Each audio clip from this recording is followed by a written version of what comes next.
Então, boa noite, ou bom dia, ou boa tarde, para quem está nos assistindo pelo YouTube. Hoje a gente está aqui com mais uma das nossas atividades do NELF, tendo o enorme prazer de estar ouvindo o professor Alexandre Luz, vai aqui estar nos falando sobre a violência epistêmica. Para aqueles que não conhecem o Alexandre, em primeiro lugar, estão desatualizados, e em segundo lugar, o Alexandre teve sua formação em epistemologia pela PUC do Rio Grande do Sul, e atualmente ele integra a Universidade Federal de Santa Catarina como professor adjunto. Teve um longo e importante, e ainda tem trabalho desenvolvido na comunidade, com destaque, talvez um destaque mais pessoal, mas enfim, para o livro dele, Conhecimento e Justificação, que é uma excelente introdução aos problemas de epistemologia contemporânea, assim como também foi um dos fundadores do GT de Epistemologia Analítica, da ANPOF, e organizador dos seminários livres de filosofia, o CELF, que atualmente estão parados, mas a gente espera aí que em algum momento, mais ou menos breve, eles retornem. Tá bem? Alexandre, mais uma vez, é um prazer muito grande te ter aqui e vamos esperar que tu cometer as tuas violências epistêmicas conosco. O espaço é todo teu, querido. Bom, então, primeiro, um prazer enorme falar aqui com tantos colegas presentes, tantos rostos conhecidos e queridos, tá? Bom, eu vou fazer... A minha fala é dividida em dois grandes blocos. Eu vou falar sobre o meu primeiro ponto geral, que eu tenho chamado de uma filosofia da violência, e depois vou falar de violência epistêmica, tá? Então, vamos lá. Eu vou começar com uma pergunta, assim, queria que vocês respondessem. Uh, Levantem a mão, marquem no chat. Quem de vocês é contra a violência? Bom, o meu trabalho hoje, metade do meu trabalho é de mostrar que vocês não são contra a violência, frequentemente vocês são a favor da violência, e que essa é uma pergunta mal formulada, tá? Ela não capta os pontos importantes, etc. e tal. E boa parte, como vai ficar claro, da minha aproximação em relação ao tema da violência tem a ver com dificuldades práticas, que depois eu discrimino, para lidar com avaliações de situações que são muito complexas e que são avaliadas grosseiramente, inclusive pela cultura filosófica, etc. e tal, como violentas ou não violentas e etc. Depois eu explico um pouco isso, tá? Bom, vamos lá. Eu queria começar com um evento trágico recente, sei lá quantos minutos, 10 minutos da prorrogação, eu não vou conseguir passar o vídeo aqui. A bola cai no meio de campo, no ataque, né, no meio de campo da Croácia, e Casemiro, que deve pesar uns 80 quilos, sei lá, tem na sua frente Modric com 65 quilos e com a bola dominada, o melhor jogador do outro time, iniciando uma jogada de ataque. Casemiro é experiente bastante para avaliar que pode render um contra-ataque e ele não faz falta. E aí, vocês sabem, Croácia faz o gol do empate, a gente é desclassificado da Copa, choro e ranger de dentes. Tá? De novo, a pergunta aqui, quem acha que o Casemiro deveria ter feito falta? Eu acho. Tá? Bom, todo mundo que levantou a mão é a favor da violência. Fazer falta no adversário, nem toda falta é uma ação violenta, mas fazer falta no adversário, entrar no corpo do adversário, derrubar o adversário, etc., é realizar uma ação violenta. Se alguém duvida disso, eu chamo o Casimiro e peço para ele entrar fazendo falta em algum de vocês. O Modric, mesmo com 60 e poucos quilos, está acostumado, sabe cair, sabe se defender de uma falta. A maioria dos que estão nessa sala acho que não estão acostumados com isso, e pode cair, quebrar o braço, torcer o tornozelo, quebrar a perna, etc. e tal. E todas essas características são características, todos esses efeitos da ação parecem ser efeitos que todos nós julgamos problemáticos, etc. e tal. Mas, como é num jogo de futebol, no contexto que nós julgamos apropriado, a favor do nosso time, nós xingamos o Casimiro porque ele não fez falta, porque ele não foi violento. Vamos lembrar esse tipo de coisa, tá?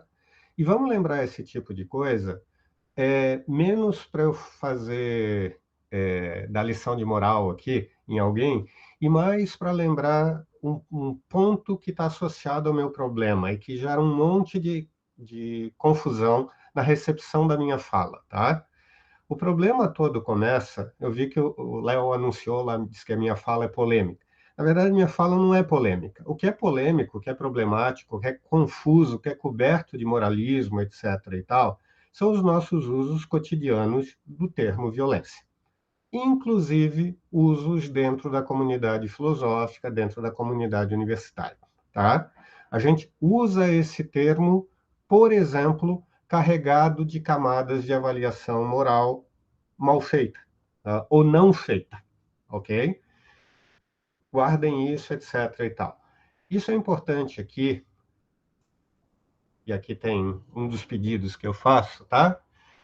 Isso é importante aqui por conta do o segundo pedido ali, porque a gente construiu um vocabulário universitário associado ao termo violência. E o que eu estou fazendo, em parte, é desafiar esse vocabulário, tá?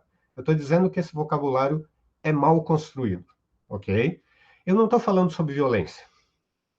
Eu estou falando sobre um uso de um termo. Eu não estou falando sobre um fenômeno no mundo, tá? Na maioria dos casos. Segundo problema, que é o primeiro pedido ali, tá? A gente, em geral, moraliza por razões religiosas, sei lá o quê. A gente acha Gandhi o máximo porque ele falou de e não violência é bonito, blá, blá, blá, blá, blá, blá, tá? E aí eu trago para contrapor duas citações, acho que espero que vocês consigam ler, não precisa recuperar. Uma do Malcolm X, dizendo, violência só pode quando vocês administram o uso do termo e a violência propriamente dita, e aquele tipo de ação.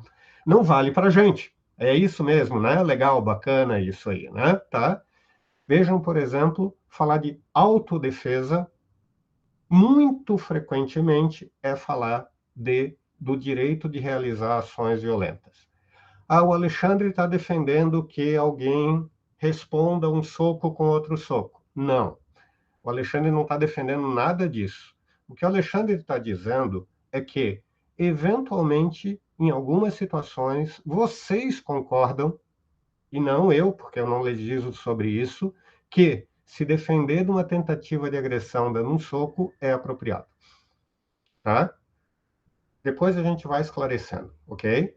Eu não estou defendendo nada disso.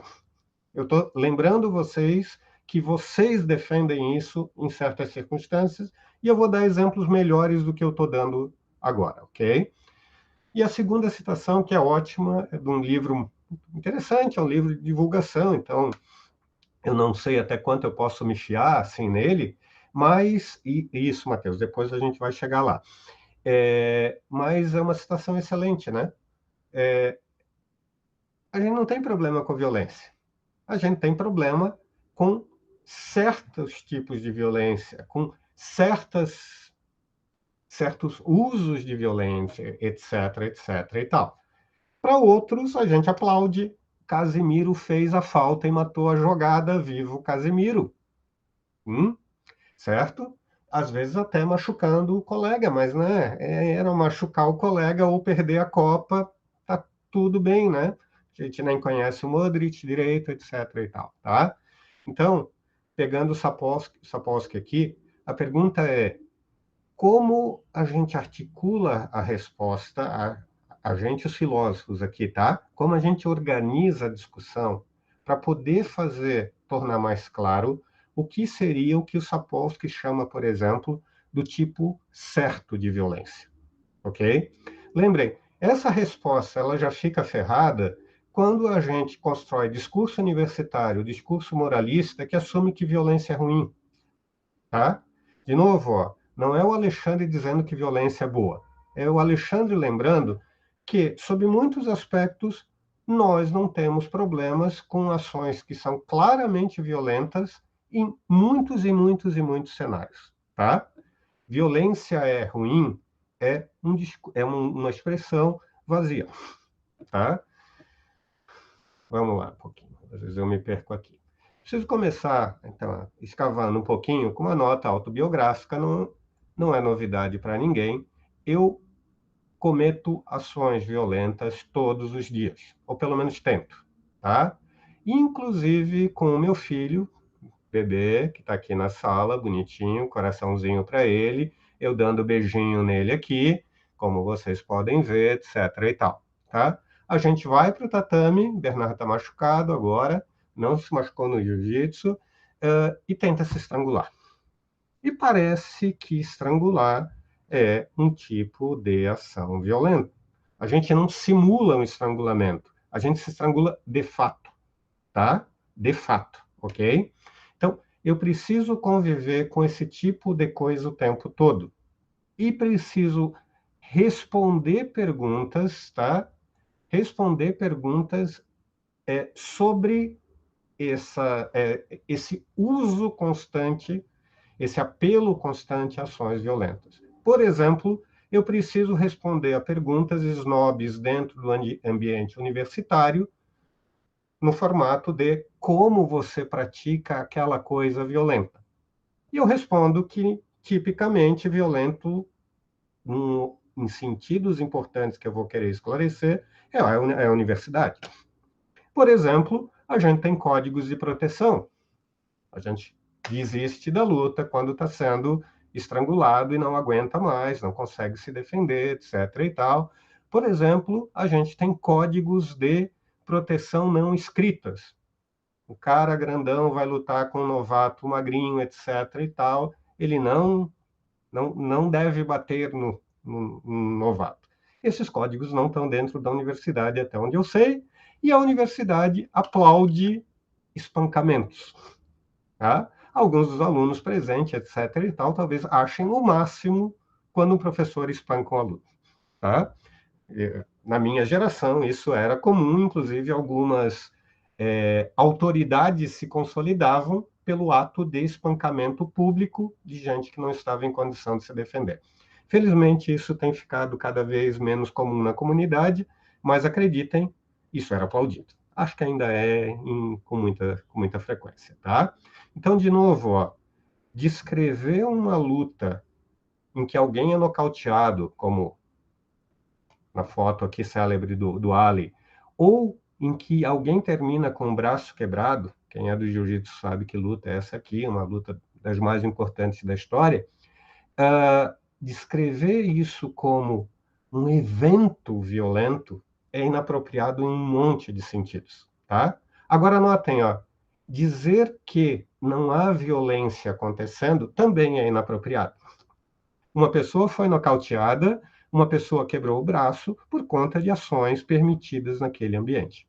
De novo, a gente tem um evento complexo a ser descrito e avaliado, tá? Para provocar um pouco o nosso universo da universidade, tá? Porque a suposição, sem nenhum dado, etc. e tal, né? A suposição a partir da posição snob da universidade, que olha e diz gente violenta, um estrangulando o outro, tá? Sem nenhuma base empírica para avaliar os resultados disso, etc. e tal, ignora coisas como, de novo, Sapolsky aqui. Eu não vou defender os dados aqui, eu não tenho acesso a ele, mas a provocação era muito boa para deixar passar, né? Veja o que Sapolsky diz aqui. Não. Frequentemente, aquele cara que faz o trabalho de impedir que a gente responda agressivamente a alguém, ou que a gente dê um soco na cara de alguém, córtex pré-frontal, tipicamente trabalha mal depois de fazer o trabalho que é típico nosso, né? Ficar horas e horas lendo um texto. Tá? Então, assim, talvez o nosso trabalho favoreça mais que depois executado, a gente cansado, etc. e tal, a gente haja inapropriadamente em relação a outras pessoas. Talvez, só provocação. Tá? Vamos lá.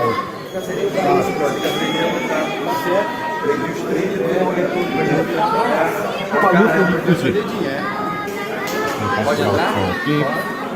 Eu estou lutando com esse pedido.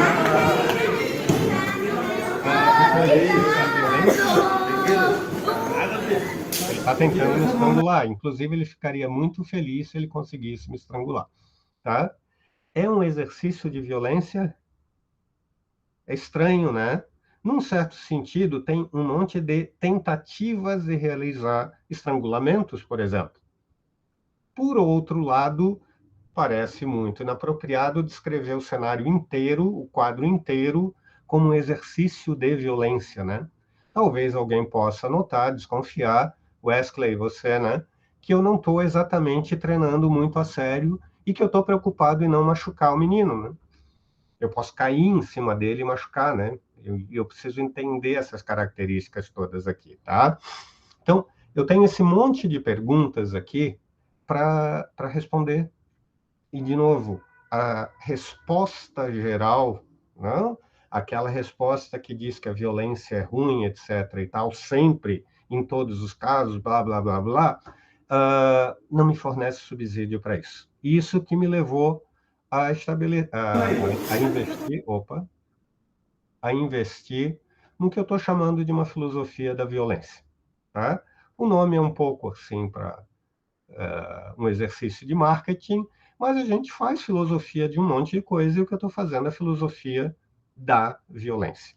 Eu não estou fazendo uma filosofia em favor da violência, para começar, porque isso não cabe a mim, tá? Não cabe a filósofo nenhum. Muito resumidamente, algumas coisas eu vou voltar, tá? 5 teses gerais aqui. Eu não tenho tempo para defender cada uma delas, eu estou fazendo isso em material escrito que foi e está sendo produzido, tá? Violência é uma propriedade de ações, em primeiro lugar, tá? E ações que podem ser individualizadas. Colocar a mão no ombro de alguém, talvez não seja um ato violento. Estrangular alguém, bom, essa ação, esse pequeno conjunto de ações, talvez possa ser classificado como um ato violento, etc. e tal, tá? Segundo, e esse é um ponto, de novo, sério, por conta da tensão universitária, né, que está olhando para certos fenômenos violentos, certo? Está dirigindo atenção para certos fenômenos. E não é o caso. Eu estou tentando construir uma filosofia da violência. Estou querendo olhar para qualquer tipo de fenômeno que venha a ser classificado como violento, tá? Parece que violência não exige intenção, ok? Eu posso escorregar num jogo de futebol e quebrar a perna do meu colega por conta disso. Eu não tinha intenção, eu não tinha qualquer tipo de estado mental associado àquela ação, eu escorreguei e, mesmo assim, eu produzi um certo tipo de resultado e o impacto do meu corpo na canela do cara a ponto de quebrar a canela pode ser, eu sugiro, depois defendo um pouquinho melhor, descrito como violento. Terceiro, atribuições de violência dependem do contexto. Tá? Elas são sensíveis ao contexto aqui. Tá? Ações que são descritas como violentas num determinado contexto podem não ser descritas como violentas em outro contexto. Duas pessoas podem divergir, tá, sobre se uma ação é violenta ou não. Depois dou exemplos disso. Terceiro, dizer que uma ação quarta, é violenta, significa descrevê-la como associado a um dano em potencial. Tá? A um dano em potencial, porque o dano pode não se concretizar, né? Tá? Eu dou um soco em alguém, certo? Essa pessoa desvia numa luta de boxe, por exemplo, tá? E alguém diz, o Alexandre aplicou um soco violento. Se pegasse, nocautearia o adversário. Tá? Mas o adversário desviou, ok? E, por último, vejam que no quarto ali eu coloco um apenas, tá? Por último, a gente pode fazer uma segunda coisa na nossa relação, né, com ações que nós estamos descrevendo como violentas, que é fazer uma avaliação. Tá? Tem ações violentas que nós não avaliamos, tem ações que nós nem nos damos ao trabalho de classificar como violentas, etc. E tal, alguém precisa dirigir nossa atenção para tal, etc. E, agora sim, vejam, algumas ações violentas nós avaliamos como, por exemplo, moralmente inapropriadas. Tá? O que eu estou chamando a atenção agora é que são dois movimentos. Tá? E eu estou separando isso porque a atenção e a linguagem universitária, etc. e tal, mistura esses dois movimentos, porque ela dirige a nossa atenção, ela se propõe a investigar o fenômeno da violência inapropriada sob algum aspecto, tá? E eu não estou discordando desses trabalhos, não estou dizendo que tem qualquer coisa errada com esses trabalhos, tá? Na maioria dos casos eu vou dizer é isso mesmo, né? É violência e é inapropriada sob algum sentido. O que eu estou dizendo é que tem ações violentas que são boas, que podem ser avaliadas como boas, ok? Vamos lá então, tá? De novo, então, rapidinho, né? Eu estou falando, então, não exatamente de um fenômeno do mundo, porque eu estou fazendo filosofia, tá? Eu estou falando sobre a propriedade que a gente está atribuindo, ok? Sobre atribuir uma propriedade a uma entidade. Qual entidade? A uma ação, ok? A ação que está num soco, a ação, de novo, ó, socos são violentos? Não, socos são tipicamente, na maioria dos casos, etc. e tal, classificados como fenômenos, como ações violentas. Porém, lembrem, já vou mostrar, não em todos os casos, tá?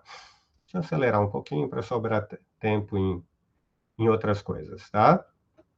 De novo, o ponto da potencialidade do dano, tá? Dano significativo, vamos voltar lá, deixa eu organizar. Eu estou apresentando a noção de ação violenta nos seguintes termos, então. Né? Uma ação é violenta se, e não sei somente se ela é potencialmente capaz de causar dano significativo em alguma entidade. Tá? Potencialmente capaz por conta das razões que eu já expliquei. O dano pode não se concretizar, mas eu posso entender que se ele se concretizasse, o dano aconteceria. Eu estou usando a expressão dano significativo, tá? Porque a gente pode imaginar que apertar a mão de alguém, um aperto de mão normal, talvez assim desgaste as células, etc. e tal, e isso poderia ser classificado como um dano. Porém, nenhum de nós considera que esse dano é significativo, né? Quando a gente está falando de pessoas numa situação cotidiana, etc. e tal, certo? E por conta disso, a gente nem disputa se um aperto de mão comum é uma ação violenta. Mas lembrem, né? Dano significativo é sensível ao contexto, né? A propriedades do receptor da ação. Se eu aperto a mão de alguém que tem uma síndrome rara de fragilidade dos ossos e aperto, como eu aperto a mão de todo mundo, e eu não aperto a mão das pessoas com força, etc., eu posso quebrar o osso. Ok? E mais uma vez, ó, talvez ninguém faça qualquer avaliação da minha ação como inapropriada, porque eu não estava informado sobre a condição daquela outra pessoa, tá? Mas mesmo assim, alguém pode dizer, me avisar tardiamente que, olha, você apertou a mão com violência demais para aquela pessoa, dado o dano que essa ação é capaz de produzir nela, e não na maioria das pessoas, ok? Seguindo um pouquinho aqui, eu vou passar um pouco rápido, etc. Então, vejam, ó, para dar exemplos aqui um pouco mais apropriados, tá? Um jab do Muhammad Ali, lá com seus, sei lá, 100 quilos, tá? Provavelmente é uma ação que provoca dano significativo quando aplicado na gente. Mas, no contexto de uma luta de boxe com um outro peso pesado, essa ação pode ser descrita por um especialista narrando a luta como uma ação que não é violenta, que não merece a atribuição de um soco violento, comparado com um cruzado, que é um soco, ou um direto, que são socos mais potentes, tá? Eu preciso disso para poder dizer que alguém que diz que o soco o jab do Muhammad Ali é fraco, pode estar falando isso apropriadamente, tá? Alguém que diz que o jab do Muhammad Ali é forte, é violento, etc. e tal, também pode estar falando apropriadamente, porque os contextos de atribuição são diferentes, tá? Vamos lá, então. Tá? Para lembrar, então, hábito de uso da palavra. Usamos violência fazendo duas coisas, uma classificação e, ao mesmo tempo, uma avaliação. Tá? Minha sugestão, que eu estou chamando, então, de proposta alternativa. Nós temos duas coisas. Fazemos uma avaliação e fazemos, e às vezes não fazemos, tá? E, num segundo andar, podemos fazer uma avaliação sobre, por exemplo, a moralidade. Eu não estou olhando só para a moralidade, etc., tá? Então, eu vou falar aqui de uma ação violenta apropriada ou inapropriada, tá? E aí, considerem que ela é inapropriada conforme as características do dano e conforme as características do receptor do dano, tá? Ó, quando eu estou jogando futebol, qualquer um, né? Estou jogando futebol com outras pessoas da minha condição atlética, ou quando dois jogadores profissionais estão jogando, e quando o zagueiro, mesmo sendo muito maior, divide a bola numa dividida comum, tá? Porque, de novo, né, a gente guarda divididas violentas para o contexto do futebol só para situações muito específicas. Mas lembrem, eu quero lembrar que uma dividida de futebol entre um zagueiro profissional e um atacante profissional com 20 quilos de diferença pode muito bem ser descrita como uma ação violenta. O impacto das pernas, etc. e tal, para resumir, mesmo que mediado por uma bola, e vejam, eu não estou falando de uma falta desleal, tá? Eu estou falando de uma dividida comum de jogo. Todo mundo já viu isso, e todo mundo que jogou futebol fez isso. E quando não faz, leva uma bronca dos colegas. Por que não dividiu a bola? Tá? Certo? Que uma dividida desse tipo, muito tipicamente, não dirige a nossa, não chama a nossa atenção e não nos leva a fazer nem a classificação como violenta naquele contexto, porque a gente supõe que para um outro indivíduo preparado como um atacante, aquilo não produz dano. O dano não se torna saliente para a gente não considera o dano significativo. E, em segundo lugar, porque como foi uma dividida comum e todos nós entendemos a regra do jogo, etc, etc e tal, não parece ter nada de inapropriado ali, não parece ser uma ação imoral, o juiz não marca falta, etc e tal. Mas vamos lembrar, muda o contexto. E agora coloca esse zagueiro para jogar com uma criança. E ele comete a mesma dividida, com a mesma força, etc e tal. Opa, agora a gente vai fazer uma avaliação do ato, vai dizer que foi uma dividida violenta, a mesma que a gente aplaudiu antes, o mesmo movimento, tá?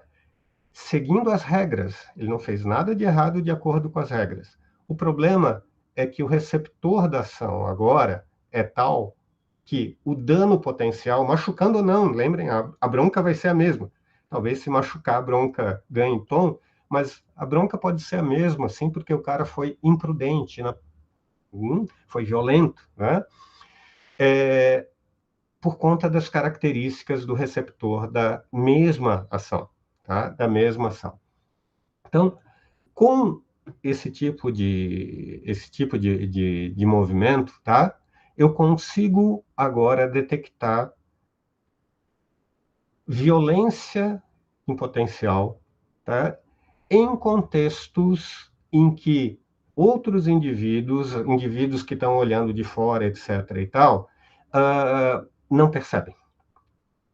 Vejam, ó, talvez alguém fique impressionado com o boxe ou com o jiu-jitsu e ache que o judô é menos violento. Eu entendo o ponto de alguém que diz isso, tá? Eu entendo perfeitamente o ponto. O problema é que o judô também é violento. Deixa eu melhorar. O judô também contém ações violentas. Jogar alguém por cima da minha cabeça e ele se estatelar no chão é tipicamente uma ação que pode ser descrita como violenta. De novo, né? A gente ensinou aquele cara a cair por anos e deu um chão emborrachadinho para ele. E aí a atenção para a violência, né? A atenção para o dano potencial, etc. e tal, do espectador baixa. Ele está vendo alguém que parece que não sofre com a queda, tá? Mas lembrem, ó, se eu aplicar uma queda daquelas na rua, no chão duro, a pessoa pode morrer. Se eu aplicar uma queda daquelas em alguém que não sabe cair, a pessoa pode ficar paraplégica, tá? Então, o judô contém ações violentas. O futebol contém ações violentas. Talvez seja esteticamente menos saliente para a maioria de nós, etc. e tal. Tá? Talvez o boxe com corte, com sangue, etc. e tal, torne o dano mais saliente. Mas posso garantir para vocês, tá? Entre levar um jab e levar uma queda de um atleta olímpico, prefiram levar um jab. Tá? Não precisa saber cair para levar um jab. Tá? Ainda mais se o cara tiver de luta. Se você não souber cair, você tem grande chance de se machucar muito feio com aquilo, tá? Deixa eu correr mais um pouquinho aqui, tá?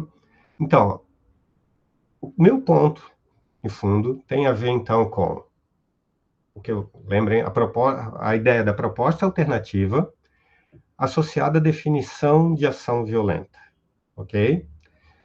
Com essa combinação, por exemplo, eu tenho as ferramentas para, analogamente ao que eu estava falando, lembrar que enfiar a faca no peito de alguém e cortar o peito e abri-lo, etc. e tal, é uma ação violenta. Tem gente que lembra disso, inclusive, né? Os médicos gastam tempo e dinheiro para diminuir o tamanho da incisão, porque eles entendem que essa ação provoca dano, ok? Nós não dirigimos a atenção àquilo porque nós não consideramos o dano e porque nós consideramos a ação, no fim das contas, moralmente ou apropriado ou boa no fim das contas, né? Mas o médico lembra o tempo todo, e notem, tem que lembrar que, com todo cuidado, com bisturi afiado, etc. e tal, abrir o peito de alguém é cometer uma ação violenta. Mesmo que o fim seja, no fim das contas, bom, ok? Se ele fizer um corte maior do que o necessário, ele pode ser criticado, inclusive, né? Certo? Vejam, ele não vai levar uma bronca das pessoas como alguém que se aventura a lutar boxe. Ele não vai ser chamado de selvagem, de brucutu, etc. e tal. Certo? Por quê? Porque a maioria das pessoas não dirige atenção para essa ação violenta. Ela, inclusive, vai agradecer o médico. O cirurgião-chefe, porém, vai dizer: seu brucutu, você fez uma incisão maior do que é necessário. Você produziu dano desnecessário para esse cenário, tá? Bom, o ponto agora aqui, né, e meio para fechar a primeira parte, e para lembrar da origem dessa discussão, as minhas questões associadas às artes marciais, né, tá? Artes marciais são violentas? São. Assim como discutir com alguém, assim como fazer uma cirurgia, etc., jogar futebol, etc., etc. e tal. Tá? O ponto, porém, é que, tipicamente, na arte marcial, tu tem outras ações, como ações de evasão. Essas ações de evasão são violentas? É estranho para mim descrever uma esquiva do boxe ou uma defesa de estrangulamento como uma ação violenta, né? Certo? Parece bastante inapropriado, ok? E, em segundo lugar, como a violência é saliente nesses contextos, e está presente, não é saliente em outros contextos, as pessoas são convidadas a se responsabilizarem em relação à violência que cometem. Tá? Se tem uma coisa, um potencial, porque há outras questões envolvidas aqui, né? Mas se tem um potencial associado às artes marciais, ele tem a ver com o que eu chamo de aprender a manipular a violência. A gente aprende a cometer atos violentos, mas aprende também que esses atos, exatamente por serem violentos, precisam ser tratados com uma série de cuidados. A gente torna a violência saliente e cobra, inclusive, dos colegas a devida capacidade de manipular a violência. A gente se estrangula na luta, por exemplo, mas se alguém estrangula e continua estrangulando depois do colega desistir, ele vai ser fortemente criticado. Wesley daí sabe disso. Por exemplo, tá? Se eu luto do mesmo jeito com o menino que estava lutando lá no vídeo, eu vou ser fortemente criticado. Porque eu preciso entender o caráter violento de um monte de ações. Algumas intencionais, estrangular alguém, algumas não intencionais, como cair em cima de uma criança. Tá? Ok? 35 Lembra? minutos. Oi? 35 minutos. Tá. Então deixa eu correr aqui. E isso abre as portas aqui, tá? Eu passei tudo muito rápido, para um monte de discussões que a gente está tentando escavar. Tem um monte de tipos de consideração a se fazer esse especular no que diz respeito a ações violentas. Quanto ao alvo, por exemplo, né? Quanto ao meio da ação violenta, a gente dirige atenção à violência física, dirige pouca atenção a outros tipos de violência. Deixa eu correr um pouco aqui. Tá. O que é violência epistêmica? O que eu vou fazer agora é derivar conclusões dessa primeira parte, por isso eu tive que passar por ela, tá? E aí, violência epistêmica é violência com danos epistêmicos. O que é um dano epistêmico? Dois tipos de danos, duas categorias gerais de danos epistêmicos, tá? E uma aqui eu começo inspirado na Miranda Fricker, tá? Um dano epistêmico tem a ver, um tipo de dano epistêmico é o que eu estou chamando de dano à pessoa, tá? A pessoa enquanto agente epistêmico, melhor acrescentar aqui. Coisas como chamar alguém, uma criança, por exemplo, de burro, tá? É um dano ao agente epistêmico. Vejam lá, talvez não seja um dano significativo, ok? A gente precisa lá empiricamente entender quando o dano é significativo, etc. e tal. Talvez seja uma questão apenas moral aqui. Caráter inapropriado do xingamento e ponto, ok? O que eu quero chamar a atenção tem a ver com a segunda parte ali, com o potencial, e nesse sentido que é epistêmico, com a possibilidade de um dano específico que é a diminuição do agente epistêmico. Meu ponto não é exatamente o xingamento, tá? Meu ponto é um xingamento que faz com que uma criança perca confiança nos seus poderes intelectuais, por exemplo, tá? A gente está trabalhando nisso, eu estou trabalhando nisso bastante com o Bernardo, meu filho. Bernardo está trabalhando com o conceito de microagressão aqui, conceito bem útil, de danos cumulativos por pequenas agressões, etc., microagressões. E eu quero correr, então, para um segundo tipo de violência, né? Que a gente tem evidências disso assim, na própria história da filosofia, só que a gente tipicamente não traz à tona.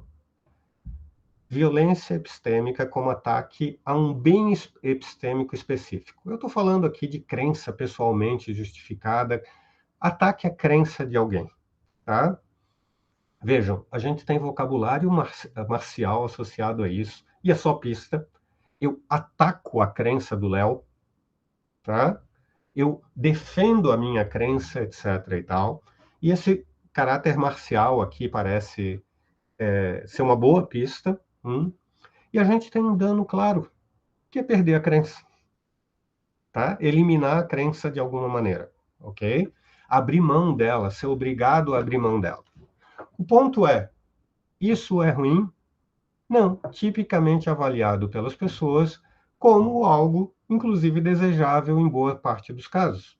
A gente ataca a crença de quem acredita que a Terra é plana e diz, é isso mesmo, a gente precisa atacar, porque ter essa crença, ou epistemicamente, ou do ponto de vista prático, como no caso da cloroquina, é ruim.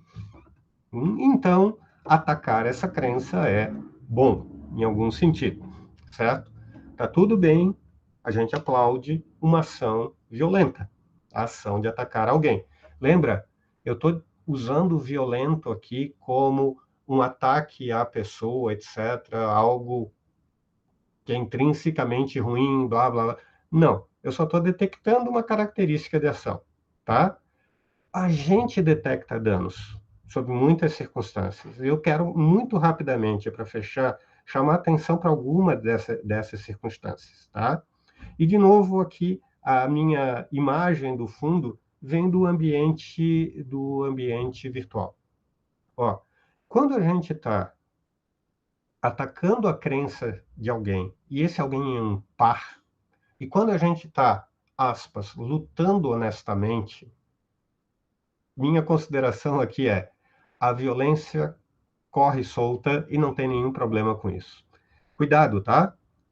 Quando as pessoas estão obedecendo as regras, quais são essas regras? Eu sei as regras do jiu-jitsu, a gente não sabe quais são as regras da boa discussão. Olha a universidade varrendo a violência para baixo do tapete, tá? A gente tem uma noção muito geral, assim, de coisas que não podem ser feridas, né? Usar uma falácia, por exemplo, de algum tipo, etc. e tal, quebra as regras. Mas tem coisas mais sutis envolvidas, né? E elas aparecem quando a gente lembra disso aqui, né? A gente está falando de debates, discussões, tá? Eu estou usando debates aqui para marcar tá? Gente confrontando ideias, olha aí o vocabulário marcial de novo, tá? Pessoas que são, para simplificar, pares, estão em condição de igualdade. O problema, porém, é que a gente quase nunca está em condição de igualdade, né? Nas relações dentro da universidade, nas relações didáticas, etc. e tal, a gente tipicamente não está em condição de igualdade. A gente, muito tipicamente, numa sala de aula, está numa situação de desproporcionalidade de força. E aí, um outro fenômeno começa a aparecer, que tem a ver com eu lutando com um menino. Eu posso respeitar as regras. E mesmo assim, aplicar violência inapropriada, porque ela é uma criança. E notem os danos aqui, tá?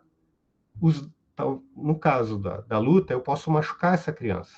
Mas notem, ela pode desistir do esporte. ela pode desistir do esporte porque ela não consegue competir. Ela pode desistir do esporte porque o esporte não é para ela. Se colocar em situações de desproporcionalidade de força, porque agora eu estou falando de debate, de discussões, etc. e tal, sem reconhecer isso, tá, pode ter danos, pode causar danos ao agente epistêmico.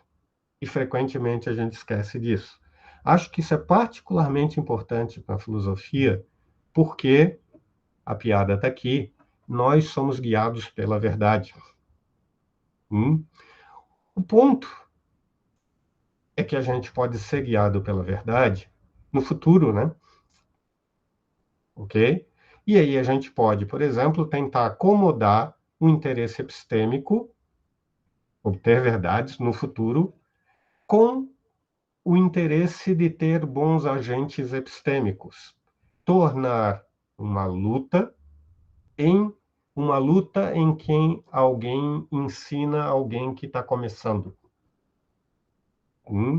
Uma luta, não aquele menino com que eu estava lutando, o menor ainda que ele, disse uma vez para o professor lá que ele não entendia bem, porque ele lutava, eu tenho 5 anos, ele lutava muito melhor com os adultos do que com as outras crianças, era muito mais fácil. O que importa? Ganhar a luta ou formar o agente epistêmico, né? Tá? Então, o ponto agora aqui é só destacar muito rapidamente um tipo de violência por desproporcionalidade. Notem, eu estou perseguindo a verdade, eu estou jogando com as regras, etc. e tal, mas eu estou, mesmo seguindo bons mandamentos, seguindo as regras da boa discussão e buscando a verdade, eu estou atacando a formação de um agente epistêmico. Eu não estou entendendo o contexto de disparidade de forças. Eu vou deixar isso aqui, tá? Acho que o fechamento, né? Muito do que vem aqui, por isso são sugestões marciais, tem a ver com a experiência do tatame em que a violência não pode ser varrida para debaixo do tapete. Que tem a ver com a compreensão jogada na tua cara da dinâmica do desenvolvimento de agente epistêmico. Veja, eu posso lutar seguindo as regras, tá? Para humilhar o meu adversário iniciante. O problema, por exemplo, é que eu sou velhinho e não tenho mais muito tempo nesse negócio. E o iniciante, se sobreviver à minha humilhação, etc. e tal, daqui a pouco pode bater em mim. E eu preciso lembrar disso, porque ele não vai esquecer. A gente brinca, né? Quem apanha não esquece. Tá? E lá, de novo, a gente está o tempo todo trazendo à tona e dando esses lembretes de separação. Não, olha só, o cara me deu uma surra hoje, mas foi uma surra legal. Uma surra legal porque ele aplicou o estrangulamento para me dizer que eu estava me movimentando errado. Notem a mudança de contexto de avaliação. Você joga um elemento de cooperação explícita, às vezes falada, às vezes não falada, mas compreendida pelo ambiente, sobre o exercício da violência. Essa é uma sugestão para um ambiente como a universidade, em que a violência é escondida, mais uma vez provocando, violência que elimina um monte de potenciais futuros atores, é aplaudida, tá? Direito à autodefesa não é dado. De novo, nas artes marciais, quando alguém, no meio das faixas, pega um novato e a gente vê que ele está exagerando, a gente vai lutar com esse cara do meio e vai lembrar ele que ele tem que aprender a equalizar força. Se você tem direito de usar força naquele cara lá, a gente tem direito de usar força sobre você. A gente compra a autodefesa do outro. Tá? Nada disso está posto em situações reais, em ambientes que praticam um esporte cheio de ações violentas, que é o esporte de, aspas, o nome não importa, tá? Mas vocês entenderam o que está em jogo, de desafiar a ideia de alguém, de debater, etc. e tal. E a gente precisava prestar mais atenção nisso, tá? Fico por aqui, tá? Desculpem, tem um monte de coisa e queria que as provocações gerassem algumas perguntas aqui, em alguns casos para eu dizer, eu não falei isso. Obrigado, Alexandre. Parabéns pela apresentação. Palmas virtuais. E o Matheus Oliva já correu na frente e se inscreveu. Eu vou pedir que os demais presentes e as demais presentes façam o mesmo, seja utilizando a ferramenta de levantar a mãozinha, seja identificando no chat, ou mesmo, né, se a pessoa não puder abrir o microfone, pode colocar a pergunta no chat que eu faço a leitura para o Alexandre. Então, vamos começar pela ordem aqui. Matheus, depois Milena e depois o César. Matheus, por favor. Olá, boa noite. É muito bom ver cada vez mais assim em desenvolvimento essa tese, Alexandre. E né, eu vi, não sei se era o primeiro texto, ou pelo menos um dos primeiros, mas era um curto texto assim. E eu tô gostando cada vez mais que eu ouço, tá? E aí é o seguinte, eu espero em primeiro lugar assim já ver um livro sobre isso, eu já tô vendo fácil algo nesse sentido. Mas por enquanto algo que justamente eu tô vendo, eu senti a necessidade de um refinamento. Tem um famoso livro lá do Weber, né, da Política como Vocação, em que tem também um dos termos mais famosos da sociologia weberiana, que é o Estado como o que detém o monopólio da força, né, alguns traduzem como violência, curiosamente também. Né, e aí algo que você já tratou nesse final, sobretudo a parte da proporcionalidade e desproporcionalidade do uso da violência, mas eu faço aqui a sugestão de talvez você também trabalhar com a ideia de legitimidade, né? De quando esse uso da violência é legítimo, inclusive em meios que nós já sabemos previamente que vai acontecer. O Weber está falando do Estado, mas você pensando no caso epistêmico, né? Em que caso que é legítimo mesmo, né? Você de alguma maneira já tratou disso mesmo. Né? Inclusive, se você puder comentar como você vê isso, né? Em que casos é legítimo esse uso da violência, não só proporcional, né? E acho que, por enquanto, é isso. Eu teria muitas outras coisas, como você sabe, mas seria melhor numa conversa mais fluida, assim, em outro momento. Por enquanto, é só esse elogio mesmo, essa questão da legitimidade. Obrigado. Tá. Eu acho que tem uma série de caminhos pelos quais dá para tentar responder a pergunta geral, tá? Mas assim, ó, um ponto importante tu falasse o Weber, mas eu não vou fazer nem sociologia, nem psicologia, porque eu não tenho as ferramentas para isso. Então, eu não vou me embrenhar em discussões específicas sobre ação violenta do Estado, por exemplo. Né? O que eu quero só ter é um framework mais geral para descer de uma expressão geral demais. Por exemplo, tá? Eu acho que eu tinha um slide desse tipo aqui que eu não dei atenção.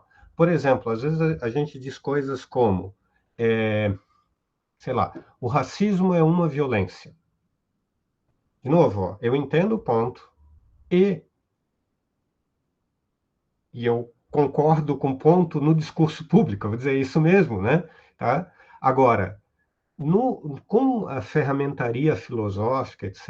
e tal, eu quero ajudar a discriminar um pouco melhor o que está em jogo. Então, eu prefiro dizer coisas. Deixa eu ver se eu acho o meu exemplo aqui rapidinho, daí eu ao menos deixo no quadro. Eu prefiro dizer coisas como o racismo como um conjunto de crenças, um conjunto de autorização de ação, um conjunto muito complexo de coisas, autoriza, estimula, etc. e tal, certas ações, que inclusive mudam ao longo do tempo, tá? Tem uma discussão que a gente está fazendo, tá bem aqui, tá bem na tela de vocês o exemplo que eu dei, tá? Que mudam ao longo do tempo, para eu poder descer para uma discriminação da ação problemática. Né? Qual é a ação violenta? Num caso, no outro caso, etc. e tal, tá? Então, em muitos cenários, de novo, eu sou um filósofo fazendo um trabalho de tentar oferecer ferramentaria.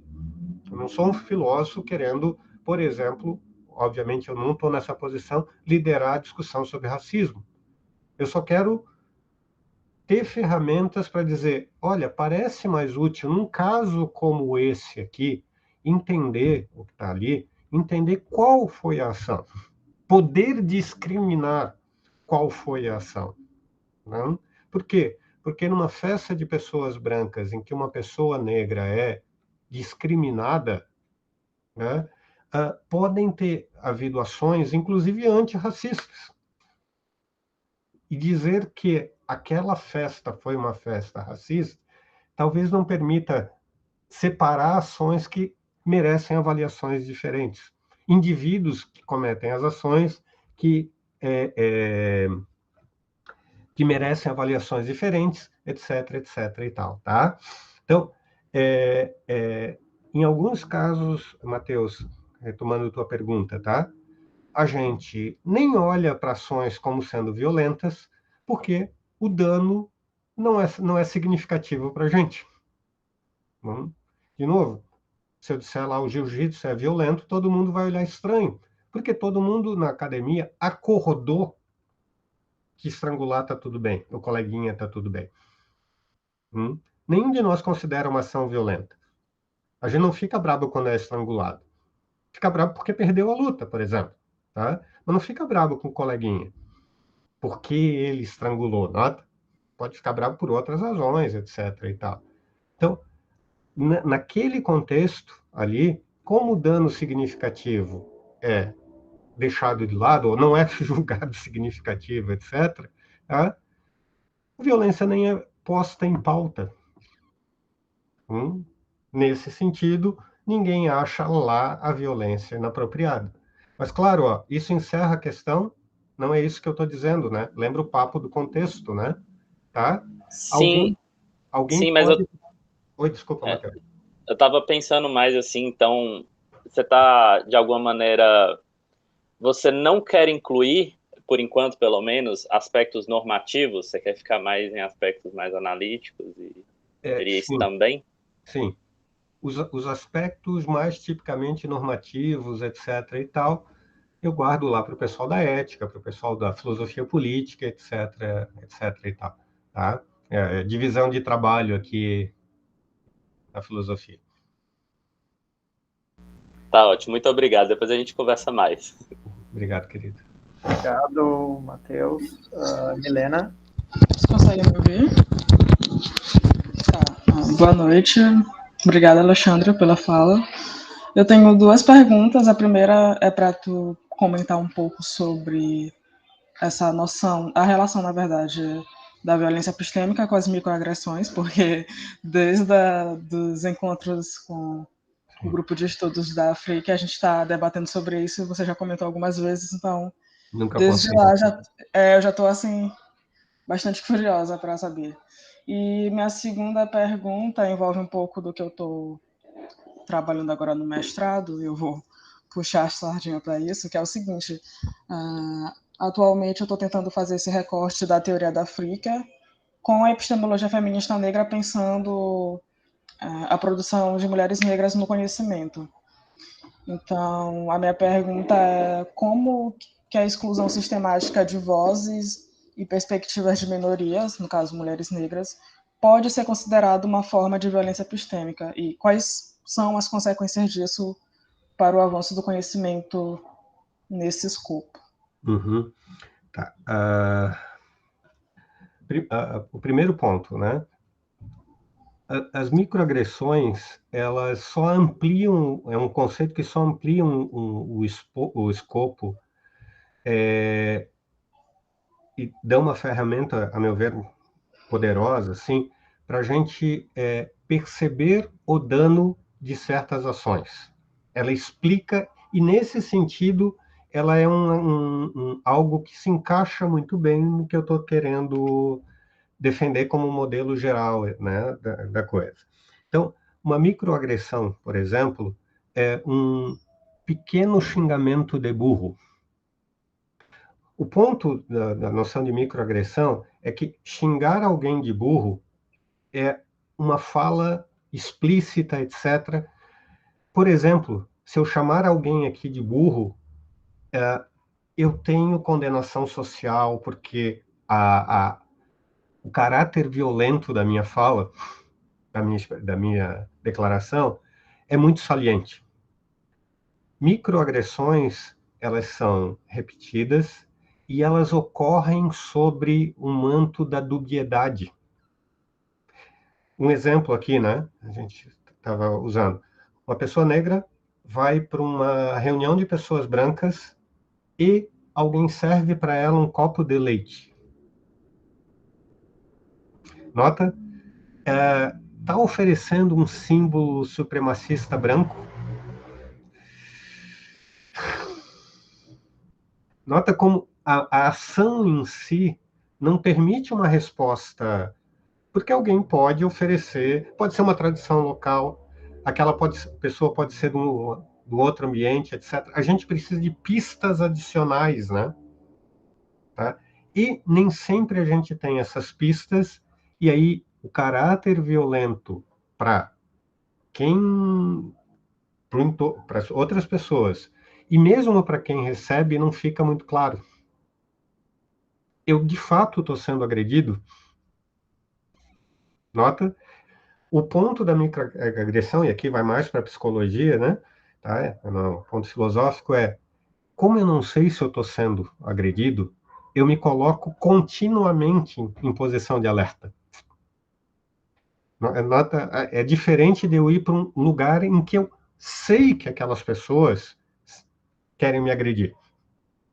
Eu sei que eu vou lá, me coloco em posição de alerta, eu preparo, por exemplo, as minhas ferramentas de autodefesa, etc. e tal, para usar se for o caso, saio, respiro fundo e volto ao normal. A microagressão, como ocorre continuamente, espalhadamente, etc., te coloca sempre em posição de atenção, tá? Acho que esse é o ponto ali, né? Em relação à segunda, posso te mandar material depois, Milena? Em relação ao segundo ponto, tá?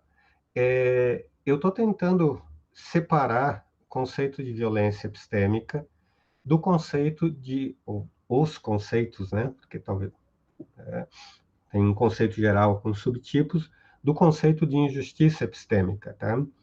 E o ponto aqui é tentar construir casos, etc. Vamos ver se eu consigo construir um bom agora, assim. Construir casos em que alguém sofre injustiça epistêmica, a posição dele como fonte de testemunha, etc. e tal, está rebaixada, mas circunstancialmente não sofre violência epistêmica, por exemplo. Tá? Para tentar mostrar que os dois fenômenos seguem em descompasso.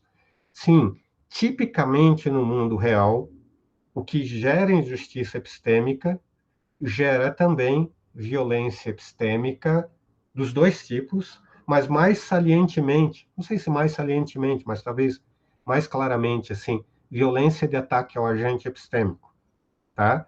Mas eu quero, assim, analiticamente mostrar que os dois fenômenos seguem em trilhas diferentes, tá?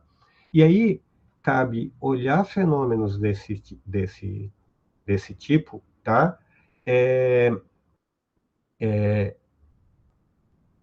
Ocorrendo e gerando o mesmo tipo de resultado, no fim das contas, que aquele rebaixamento que a Fricker nota.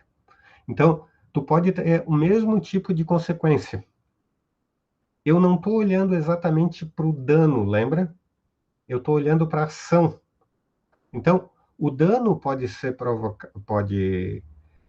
provocado, tá? E pode acontecer por outros caminhos.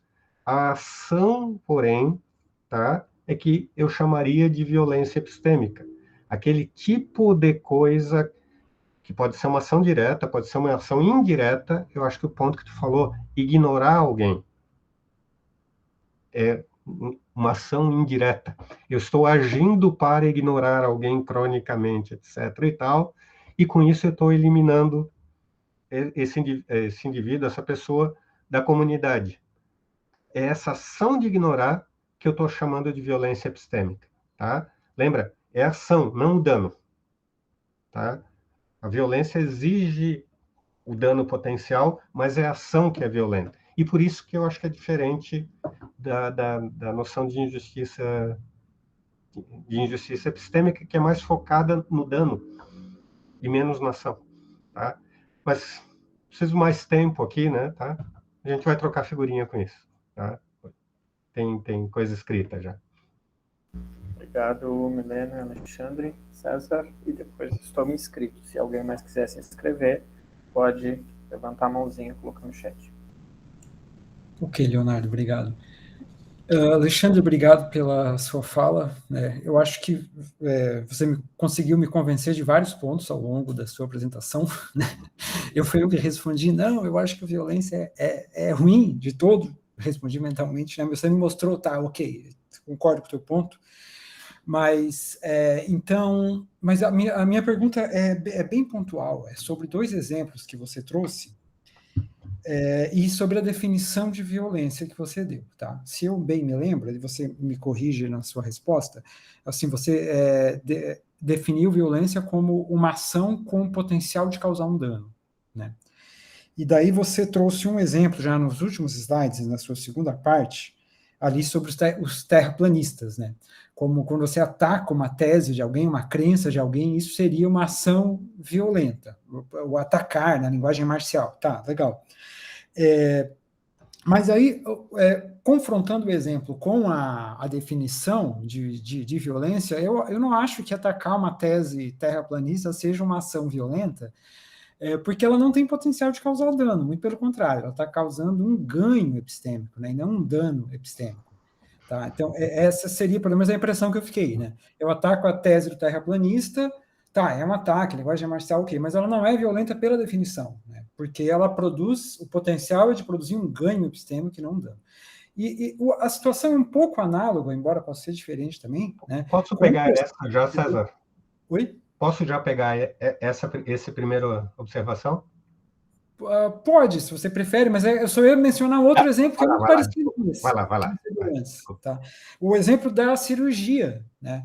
A cirurgia também, quando o médico vai fazer a cirurgia, tá, tem sangue, tem vários elementos de violência ali, né? Mas pela sua definição, novamente, assim, a cirurgia ela tem potencial de causar ganho. Deve ser, mas também tem potencial de dar errado, de causar um dano, né? Sim, mas aí é uma prática, né, médica que qualquer intervenção só pode ser feita eticamente, né, se ela tem um potencial de benefício maior do que o de prejuízo. Né? Então, a intervenção cirúrgica também tem um potencial de causar ganho, e justamente para corrigir um problema que estava dado antes já. Né? Então, eu vi assim, uma semelhança entre os 2 exemplos e vi o choque deles com a definição. É isso. É que, César, nota, ó, o que eu estou chamando de dano é o primeiro elemento da cadeia. E tu tá olhando para todas as consequências daquela ação, tá? Na hora, se tu separa as 2 avaliações que eu acho que tu tá fazendo ao mesmo tempo, que era aquele ponto para o qual eu chamei atenção, tá? Acho que fica mais claro. Ó, imagina, se eu simplesmente corto alguém, eu ia começar hoje contando uma história que era mentira, ia dizer para vocês que eu estava almoçando e alguém enfiou uma caneta na traqueia do cara do lado. Aí eu achei que era de mau gosto, mas no final eu não aguentei, acabei usando agora, por exemplo, tá? E eu ia parar a história e ia perguntar quem concorda com isso. todo mundo ia dizer que não, né, que isso é um absurdo, que não se pode fazer isso, etc. e tal. E eu ia lembrar exatamente o teu ponto, que a ação é violenta, mas além do dano primário, ela gera danos secundários na cadeia. E quando a gente olha para os outros danos, né, a gente diz, tá tudo bem com essa ação, com esse pacote de ação. Mais uma vez, César, nesse contexto todo. Porque, mais uma vez, tá? Se eu não faço ideia como faz uma traqueostomia amadora e me meto lá, alguém pode dizer, não, não, você escolheu o procedimento errado, ou sei lá o quê. Ou eu faço uma... Exatamente, Lucas, exatamente esse ponto. Então, eu estou olhando para a consequência direta da ação. E é nesse sentido que eu estou dizendo para os dois casos. E o Matheus respondeu o meu ponto ali. Numa discussão com alguém, e nota, eu usei o exemplo dos terraplanistas porque a gente supõe que a tua percepção, no fim das contas, é bom fazer isso. Porque a gente tem um ganho eliminando do conjunto de crenças que, inclusive, geram ação prática, uma crença que leva à desgraça. Mas nota, o ponto que eu não quero perder, eu quero ter a ferramenta analítica para, o terraplanista que é atacado não fica feliz. De novo, quando a gente está treinado, ó, como eu falei, a gente, nós professores, nós somos os caras do jiu-jitsu. A gente diz, tá tudo bem, o cara me estrangulou, beleza, ó, que legal. A gente não dá bola para isso, mais ou menos, né? Mas mesmo nós ficamos desanimados depois que alguém mostra que o nosso ponto estava errado, nos sentimos mal, dormimos mal, etc. e tal. Então, eu quero separar esse primeiro ponto, esse primeiro dano da avaliação depois do pacote inteiro, tá? Ó, alguém que uma criança, por exemplo, vai ter que terrível, tá? Mas vamos lá. Vai ter que ser operada sem anestesia por uma circunstância. Não adianta explicar para ela que o pacote, no fim das contas, é bom, né? Ela vai sentir dor e dor excruciante, tá? Por quê? Porque a ação é violenta. Adulta, criança, ela não vai entender. Adulta, tu vai dizer, não odeia aquele cara porque ele salvou tua vida. Tu apresenta o pacote inteiro. Então, é isso que eu chamei dos dois níveis de avaliação. Tá? Quando a gente olha para as consequências indiretas, blá, blá, blá, blá, blá, frequentemente a gente, às vezes alguém da comunidade, né? Talvez não terraplanista, nós dizemos, tá tudo bem, espanca esse cara aí. Tá? Então, eu preciso querer captar essas coisas. Né? Mais uma vez, porque eu estrangulo alguém e depois saio dando risada junto com o cara. Porque ele diz, o pacote é esse mesmo, tá tudo bem com isso. Tá? Mas é violenta. E nota, se eu esqueço que é violenta, a ação de estrangular ou aplicar uma chave, alguém se machuca. Eu não posso perder isso de vista. E nota, é estranho abrir mão de descrever a ação como violenta. Então eu prefiro dizer, é violenta, porém é neutra do ponto de vista da avaliação, ou é, inclusive, apropriada do ponto de vista de alguma avaliação. Esse é o ponto mais fino aqui, mais difícil. Não sei se... Esclareceu, sim. Obrigado, Alexandre. Obrigado, César. Obrigado, César. Eu estou inscrito e vou... Várias coisas para comentar, Alexandre, principalmente por conta eu acho que, né, principalmente pelo fato de não ter dado muito tempo de você conseguir desenvolver os casos de violência epistêmica, eu fiquei com várias dúvidas. Eu vou levantar só uma que me parece, eu acho que é mais relevante, assim. Em vários momentos de você falando, né, parece que o processo de argumentação ele seria necessariamente violento. Né? você parece apontar isso, assim. E eu fiquei com a seguinte dúvida. Bom, será que a gente não estaria, seguindo aí a tua linha de raciocínio, na verdade, juntando duas coisas, né? Argumentação competitiva e por que ela é competitiva, ela é violenta? E se nós pensássemos, por exemplo, né, em processos argumentativos que eles não são competitivos, são mais cooperativos, portanto, eles não são violentos. Porque a sensação que dá, né, depois de te ouvir, é que o processo de argumentação ele seria necessariamente suscetível à violência, portanto, nós precisaríamos, né, ter aquele componente de manipulação de violência, daí para não escorregar, mas aí, né, bom, se nós pensarmos que o processo de argumentação não é competitivo, talvez, então, não tenhamos esse risco de violência. Como é que você responderia a isso? Obrigado. Léo, eu diria que a gente está falando de coisas diferentes, tá? Lembra? Quando eu estou lutando com a criança, obviamente é uma luta, aspas, cooperativa. O ponto, porém, é que um estrangulamento, eu nunca apliquei, não aplicaria um estrangulamento numa criança, porque eu não consigo manipular a violência, tá? Eu não consigo entender o grau de força que eu posso aplicar numa criança, tá? Mas, assim, vamos supor que eu conseguisse fazer isso e que eu aplicasse um estrangulamento numa criança. Mesmo numa luta cooperativa, mesmo que ficasse claro os estados mentais de cooperação, etc. e tal, o ato continuaria sendo um ato produtor de dano. Tá? De novo, eu vou sempre usar os pontos marciais. A gente sabe o que é uma luta cooperativa e o que é uma luta competitiva. Tá? A gente sabe claramente. E a gente sabe isso, essas coisas são... A gente sabe pelo toque físico. Tá? Porque nota, como a gente não diz, ninguém diz, nem quando vai argumentar, né? Estamos num contexto cooperativo, gente, vamos lá. Ninguém fala isso. A gente supõe, etc. e tal, mas as pessoas às vezes estão de mau humor. Tem a pessoa que aquela pessoa que está argumentando gosta e ela quer mostrar poder, etc. e tal. Você precisa estar atento a se o cooperativo é cooperativo de fato.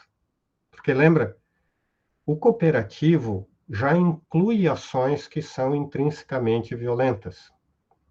E o cooperativo pode rapidamente parecer cooperativo e escorregar para ações, aquelas ações violentas aumentando de intensidade, que são 2 pontos. Então, nesse sentido, agora pensando, meu ponto é, sim, argumentar, discutir, debater, o termo não importa, tá? Trocar ideia num bar, etc. e tal, é sempre, quando há choque de ideias, é sempre um movimento de contraposição. Lembra, como eu respondi para o César agora, isso não implica que isso deve gerar agressividade entre os indivíduos, que as pessoas devem brigar por isso, que elas devem se colocar em posição de combate. Talvez aqui a minha metáfora seja ruim, mas lembra, quem está sugerindo essa metáfora nem sou eu, é a língua aqui espalhada, etc. Tá? Eu não tô falando de nada disso. Tá?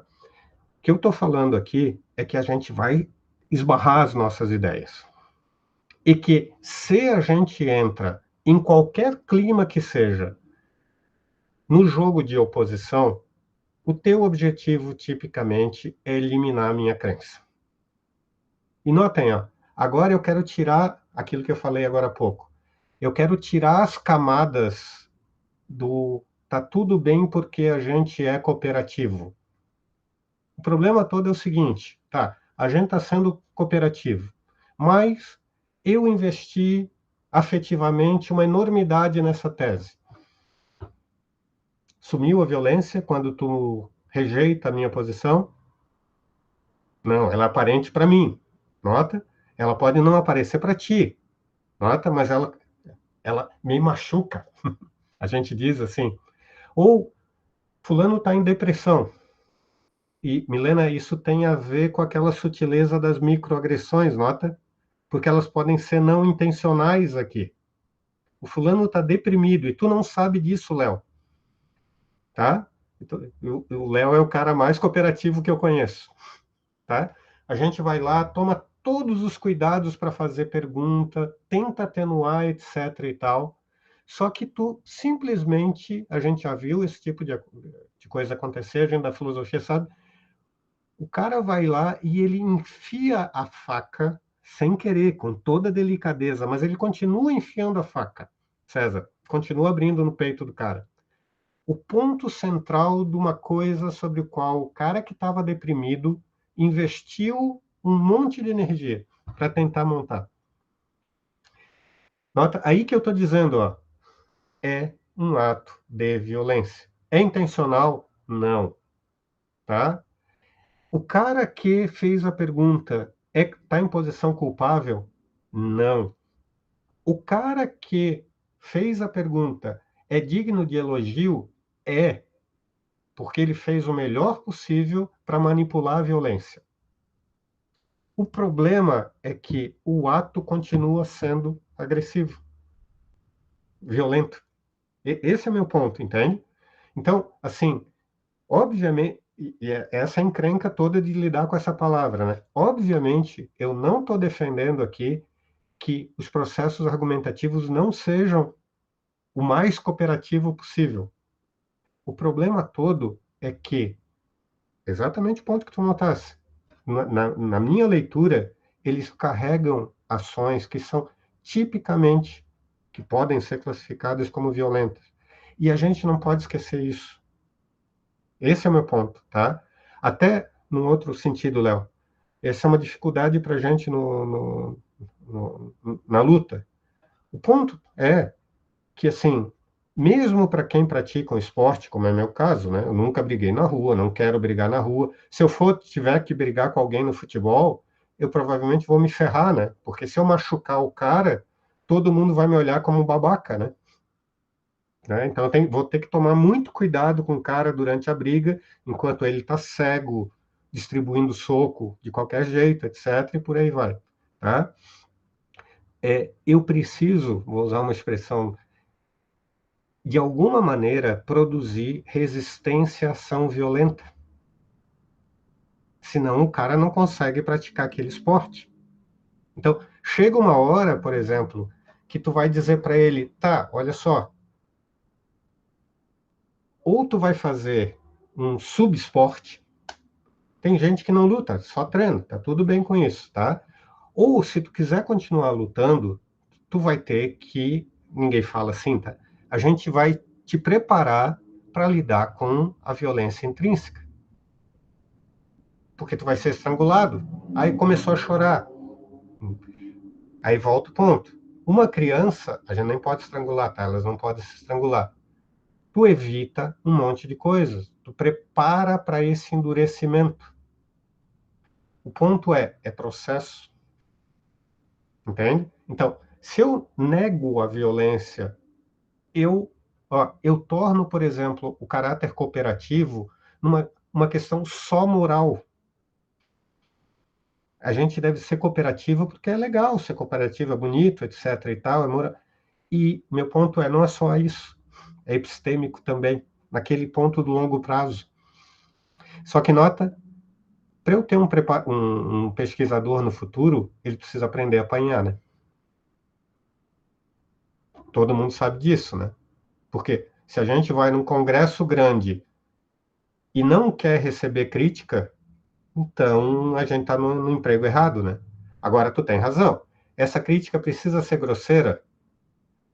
Violência adicional desnecessária, parasitária, nota? Nota um pouco o ponto, Milena. Agora tem duas ações violentas. A ação intrínseca do debate e a exibição de força do cara em posição de poder. Tá? Então, a minha crítica não é a violência intrínseca do debate, eu sou obrigado a aceitá-la, senão não tem debate. A minha crítica é o teu ponto. Agora sim, está na violência parasitária, desnecessária, secundária, etc, etc e tal. E aí, um pouquinho, tá? Me interessa muito, e me interessa manter a analogia com as artes marciais, porque lá, como eu falei antes, essas duas coisas estão sempre correndo. E a grande diferença, assim, o grande potencial do negócio lá, é que lá tem 3 falas sobre violência adicional e nenhuma sobre a violência intrínseca, porque o esporte permite estrangular. Uma que diz, arranca a cabeça desse cara. Tem treinador que é assim, que é coisa do samurai, do coisa e tal, blá, blá, blá, blá, blá, blá. Tá? Tem uma outra fala que critica essa fala. E tem um meio campo, não é meio campo, e tem uma terceira fala que não é verbal, que ela vem da própria participação na dinâmica de aprendizado da luta. Sabe qual é? Aquela em que eu começo a entender que se eu for para uma luta pensando em arrancar a cabeça daquele cara, e se eu tiver entre pares, eu vou me ferrar. No imaginário comum, lutas são expressões de violência, e violência daí é ódio, é raiva, é um estado mental, né? Essa pessoa não entende nada de esporte marcial. Porque qualquer um com a mínima experiência de esporte marcial lida como um quebra-cabeça. Lida como um quebra-cabeça. Por quê? Porque sabe que mesmo quando odeia o adversário, por alguma razão, ele não pode se deixar levar pelo ódio. E não é nada assim místico, tá? Cansa. Raiva cansa. Só isso. A dinâmica da luta te ensina isso. Então, talvez, Léo, e aí o meu ponto, já que até pensando em educação, como é que a gente pensa em estratégias que façam as duas coisas? Criem ambientes cooperativos, mas esses ambientes ensinem a lidar com a violência intrínseca da coisa e ensinem a endurecer os alunos para as relações para as relações de violência intrínseca, incluindo aí aprender. Isso aí não pode, deixa de ser babaca, tá me humilhando, tá querendo me humilhar. E aí usar, até, ó, pensa até, usar autodefesa.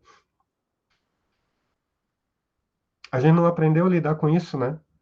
Aquele figurão lá que nos humilhou em situação pública, fez ar profundo e disse, todo mundo já viu, né? Você não entendeu a minha pergunta, a minha apresentação. Todo mundo já viu isso. Violência extrínseca, tá? E notem, de alguma maneira a gente precisaria saber lidar com isso, né? Que, claro, as dinâmicas são diferentes, qual é a maneira, não sei, etc. Tá? Mas então, eu prefiro manter o caráter violento para aprender a lidar com esse. Até porque, assim, Léo, só para fechar, tá? Uma coisa de novo no Gil, tá? Quando a gente está falando lá de não botar violência extrínseca, e um pouco o ponto do César, assim, isso não quer dizer ser bonzinho com as pessoas, tá? Tem risco físico e, tipo, eu sei lá, um guri, ontem eu lutei com um guri, um cavalo de forte, desculpa a expressão, faixa branca, novato, coisa e tal, mas vinha do judô. O guri tá fazendo força pra caramba, o que que eu faço? Eu elevo o meu nível de intensidade física, eu quero bater nesse guri. Mas, de novo, ó, eu quero bater pensando no processo. Um pouco, aí, César, porque daí eu tô dizendo para ele, cara, se tu quiser resolver na força, pode ser mais forte que eu, mas eu tenho muito mais experiência nesse negócio que tu, e eu vou te bater por causa da força. Aí, imediatamente, quando ele começa a jogar mais solto, coisa e tal, eu premio isso dizendo, eu também vou mais solto. É melhor para os dois, tá vendo? É mais divertido, tá vendo? Então, essa dinâmica que nunca elimina a violência intrínseca e que aspas, discute o que é ser cooperativo. Porque ser cooperativo não é, né? E tu já ouviu coisa assim, né? Ah, vamos ser cooperativo. O fulano pensa que a Terra é plana. Ah, que legal. Mas ele pensa assim, vamos respeitar. Não, né? Porque no fim das contas, como o César notou, é bom, no fim das contas, usar de violência, e não a extrínseca, né? Mas em alguns casos até da extrínseca, porque dar um safanão num aluno que, por exemplo, está te desafiando, é parte do processo de formação desse cara, né? Não me desafia, e não por autoridade só, tá? Não desafia porque tu é um novato e tu não está em posição de me desafiar. De novo, pensa nas coisas da luta. É o problema do faixa branca lá. Ah, não é o caso do guri, tá? Mas tem um cara lá, o cara bombado, pô, dá porrada. Tu lê na cara do indivíduo. A maneira de manter ele ali é bater nele. Né? É bater nele, porque daí ele entende. Ele entende que aquilo é inapropriado, é fantasia da cabeça dele, toma um choque de realidade e diz, ou ele vai embora, porque não consegue lidar com o choque de realidade, ou ele diz, ah, agora eu entendi como funciona, não era aquilo que estava na minha cabecinha. Não é? Às vezes não, safanão é parte do processo da construção de cooperação, né? Tá? Sou estranho dizer assim, né? Mas lembra, eu sou o brucutu do jiu-jitsu, não tem problema falar essas coisas. Obrigado, Um Alexandre. safanão com carinho, tá? Lembrem disso. Que boa. Matheus, como você já fez pergunta e o Joel se inscreveu, e dado o avançar do tempo, vou te pedir para a gente passar para ele, pode ser? E aí depois a gente vê se você puder falar de maneira bem objetiva ali, para a gente não passar muito aí, não cansar o Alexandre também. Léo, eu prefiro responder a pergunta do Matheus do que do Joel. Não, é sacanagem, tá? Ó, a violência. A violência. Tá? O Joel vive me incomodando aí São tantos níveis de violência aqui que a gente. Boa noite, Alexandre. Boa noite, pessoal. Bela praia. Seguinte, a minha pergunta, ela vai mais assim, numa dúvida bem simples, assim, porque nós estamos falando de argumentação, obviamente, né? Como o processo argumentativo ele pode ser violento, mas eu pensei no processo do pensar, assim, e aí tá, o pensamento, ele, para ti, Alexandre, nessa tua definição, o pensamento ele pode ser considerado uma ação, porque olha só, imagine eu comecei a pensar numa pessoa que ela viu vários filmes de ação. E aí ela vai dormir, ela começa a pensar, nutrir aquelas cenas de violência, sei lá, viu Power Rangers, viu algum anime, para falar das coisas da tua época, viu Power Rangers, tá nutrindo aquilo. E aí ela experimenta no quintal, ela vai brincar e ela começa a fazer movimentos, simulando os movimentos daquele desenho, assim, enfim, daquela arte. Você, nesse contexto, tá? Tô só tentando bater na tua definição, assim, para ver se nesse contexto nós teríamos um elemento de violência, sim, ou não. Violência tem que ser relacional, assim, depende do contato, é uma ação, mas depende de um agente, de pelo menos 2 agentes, né? Algo do gênero. É isso. Tá. Nada impede aqui, eu acho que alguém possa cometer violência contra si mesmo. Tá? A gente conhece casos muito tristes em que alguém se corta e por aí vai, tá? Então, o relacional aqui não significa que é entre agentes diferentes. Matheus falou do Weber, né? A gente pode pensar que em violência de uma entidade coletiva sobre outra entidade coletiva, pessoal do pensamento pós-colonial, etc. e tal, né? Tá falando de violência do centro em relação à periferia. Para mim está tudo bem com isso, eu não tenho o menor problema em assimilar esse tipo de coisa, né? Meu ponto ali, eu pensei que a tua pergunta ia numa direção e depois ela virou para outra, tá? Assim, ó, até onde eu consigo ver, eu acho que não existe um estado mental que a gente possa chamar de violento. Existem outras coisas. Existe agitação intelectual, sei lá como é que chama isso, nervosismo, etc. e tal, tá? E a gente tipicamente identifica que alguém que está nesse estado mental tem, por exemplo, mais chance de cometer uma ação violenta. Okay? Estados mentais podem promover ações. Linguagem pode promover, pode estar associada a uma ação, etc. e tal, tá? Num exemplo parecido com o da Milena, né? Alguém sem intenção pode usar uma entidade linguística que é agressiva, que é violenta para um tipo de receptor, mesmo sem se dar conta disso, etc. e tal, tá? O elemento produtor de dano está embutido na linguagem e não na mente de alguém. Tá flutuando ali, solto na linguagem. Então, voltando. Para mim não existe um estado mental de violência. Tá? Existem ligações entre estados mentais e ação. Indiretas ou diretas. Claro, eu posso desejar matar alguém e eu posso executar ações associadas a isso. Tá? Desejar matar alguém é uma violência? Acho que não. Agora, nota, eu achei que tu ia explorar outra coisa.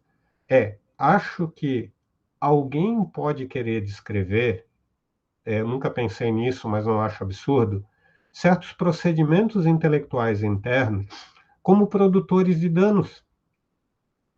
Parece claro que alguns estados mentais, algumas crenças, ou sei lá o quê, produzem danos para o próprio agente. Né? Coisas como cair em contradição e perceber, parece que produz, em alguns casos, danos psicológicos.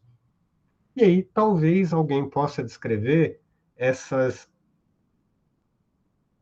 formas de pensar, etc. e tal, como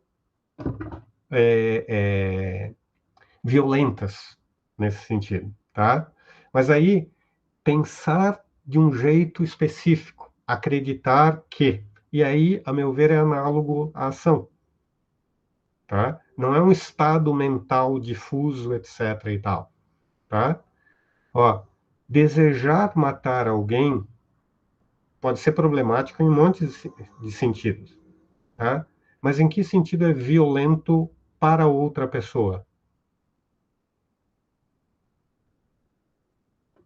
Não é? E é violento para quem acredita nisso? Acho que também não, né? Talvez, como eu falei, ó, talvez alguém tenha sofrimento mental porque tem vontade de matar os pais e entende que essa é uma crença inapropriada, etc, etc e tal. Mas nota que é um pacote de eventos aqui, né? Tá? Então, não sei, precisa... É bom essas perguntas, porque daí eu vou pensando nas acomodações, em muitos casos, já que eu quero construir um modelo de fundo mais geral, mas eu acho, a princípio, que se acomoda assim, sem grande problema, tá? Às vezes tem alguma coisa de refinamento, por exemplo, a gente discutiu aqui em casa, meu filho trouxe, lá no começo da discussão, e apareceu aqui, não agir pode ser violento. Né? E aí a gente precisa dar uma volta para classificar o não agir como um tipo de ação ou alguma coisa do gênero. Eu sei que isso vai gerar problema no refinamento filosófico, tá? Esse problema eu estou deixando para depois, mas é a microarticulação, tá? Porque eu posso descrever um conjunto de eventos, e é isso que está em jogo para mim, tá? Ó, não cumprimentar um convidado negro para a festa, tá? De novo, pode ser um ato violento, tá? E pode ser um ato violento culpável ou não culpável, no fim das contas. Porque alguém pode não cumprimentar porque não viu. O outro pode não cumprimentar porque agiu fez uma série de ações no pacote do não cumprimentar. Como, por exemplo, desviar o olhar, andar na outra direção, sair da sala, blá, sei lá o quê, tá? Mas aí são detalhes de acomodação, tá? O mais importante para mim é não comprar a tese de que os estados mentais, assim, são violentos, tá? Por quê? Porque essa é uma tese que, para o meu ponto, entrega coisa demais. Entrega coisa demais, tá? Obrigado, Joel. Matheus, eu vou pedir para você ser bem objetivo, aí só para a gente não avançar ainda mais no horário e não acabar com o Alexandre violentamente. Eu sou do jiu-jitsu, né? Eu vou tentar, viu? Eu vou tentar, mas vamos ver se eu consigo. É o seguinte, eu estou tentando pensar aqui de um ponto de vista de epistemologia das virtudes. Aí pode ser que você rejeite a minha proposta, assim, mas eu queria pensar junto, que é o seguinte.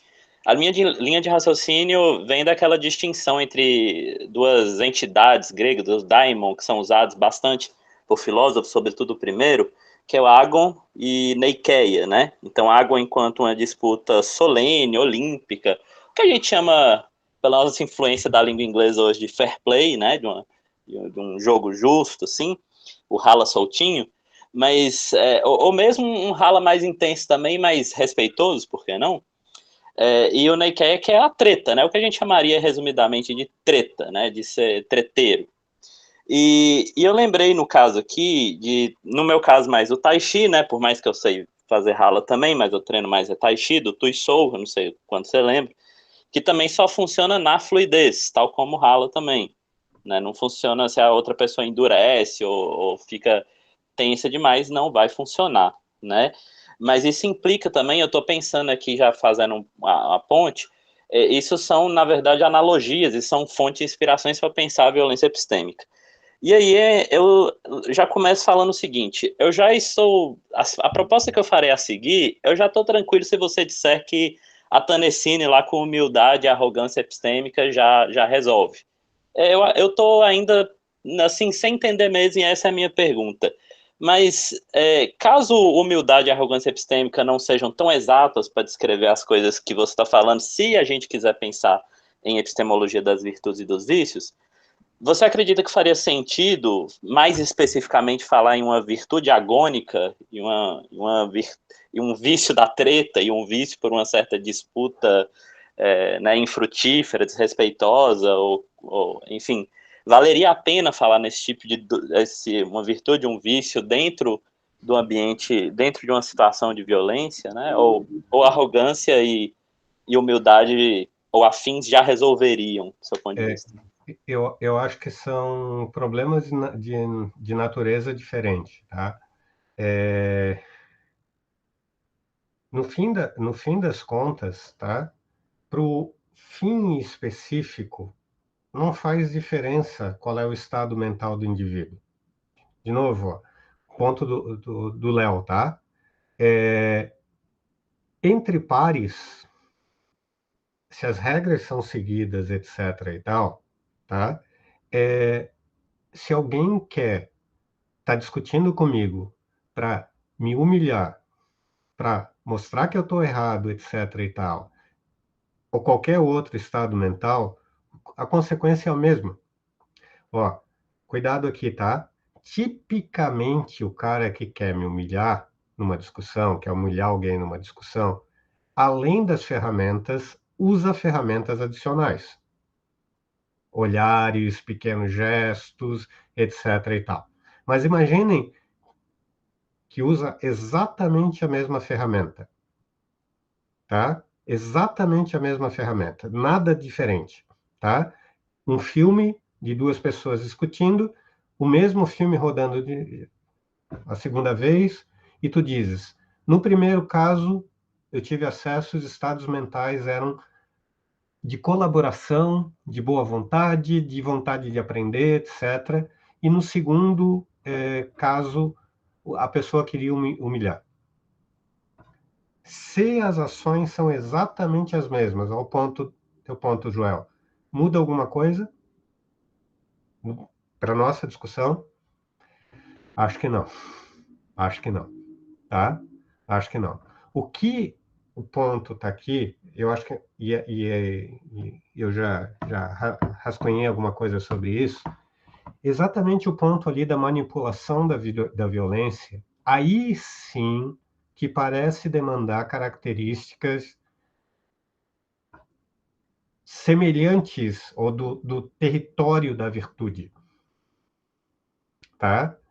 Porque aí, de novo, ó, tu começa a escolher ações apropriadas, comparando fins, tu tem que estar devidamente motivado, tu tem que entender as características do contexto, etc, etc, etc e tal.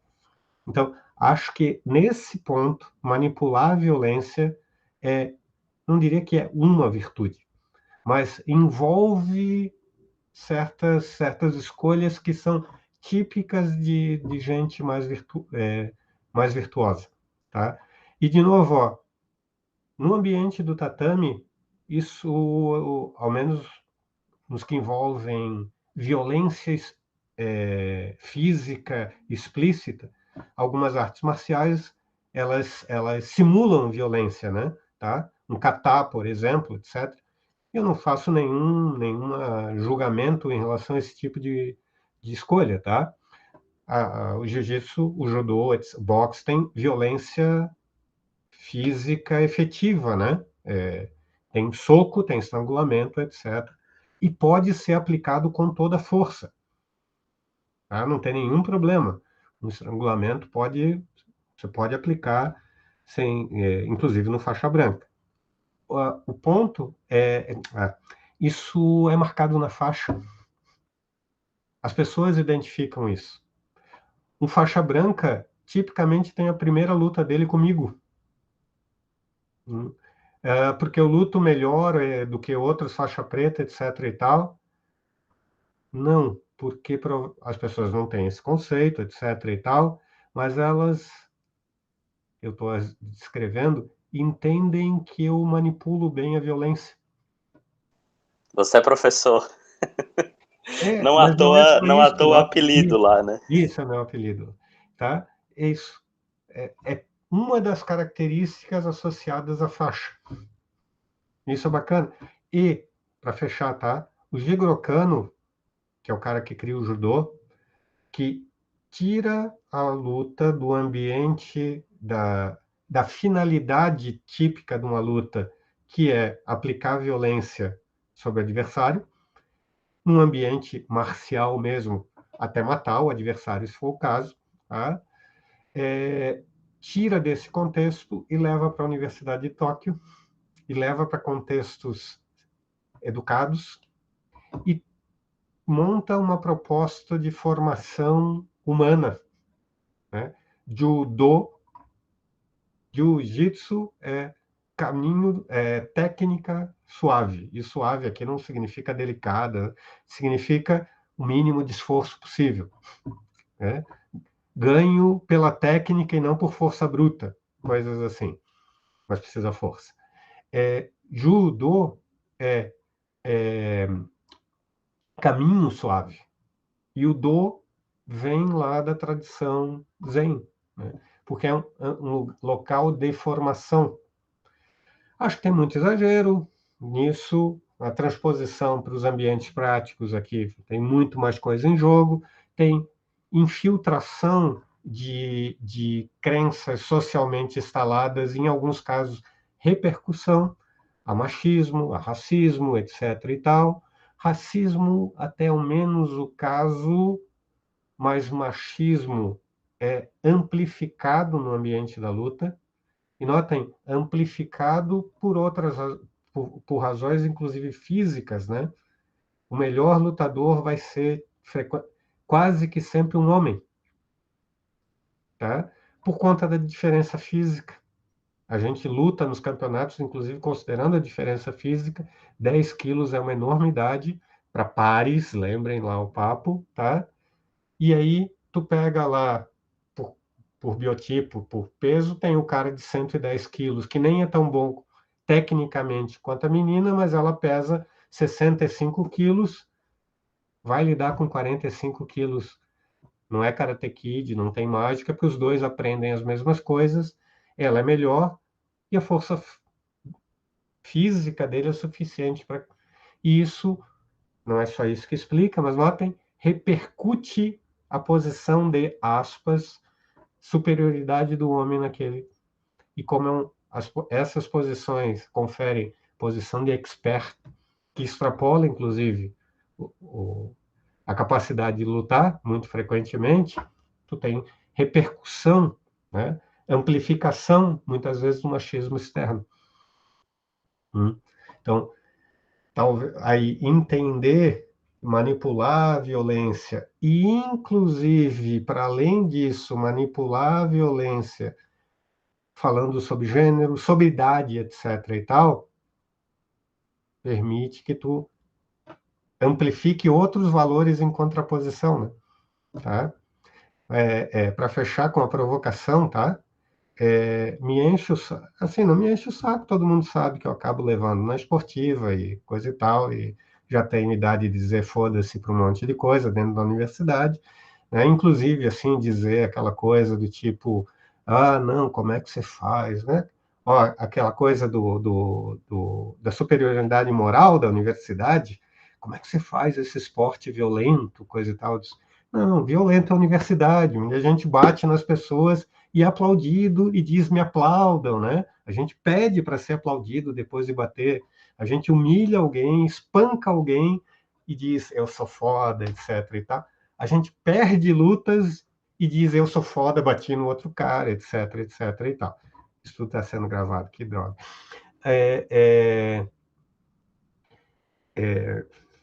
Só falou verdades. E já fechando, né? Na universidade, né, esse olhar de superioridade cultural sobre outros eventos, tá?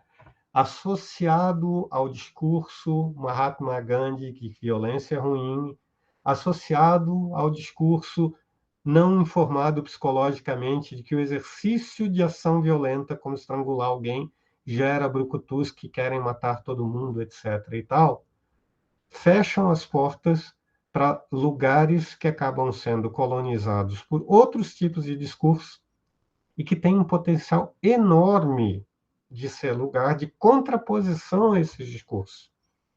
Porque é o lugar em que uma menina bate em um monte de gente, talvez não bata em todo mundo por conta da diferença física, mas eu já vi uma campeã mundial treinando ao vivo aqui, tá? Ela não treinou comigo porque ela é levinha, ela nem me chamou para treinar porque eu sou pesado demais para ela, mas eu vi ela treinando com colegas meus mais leves que me dão muito trabalho, etc e tal, e espancando os caras.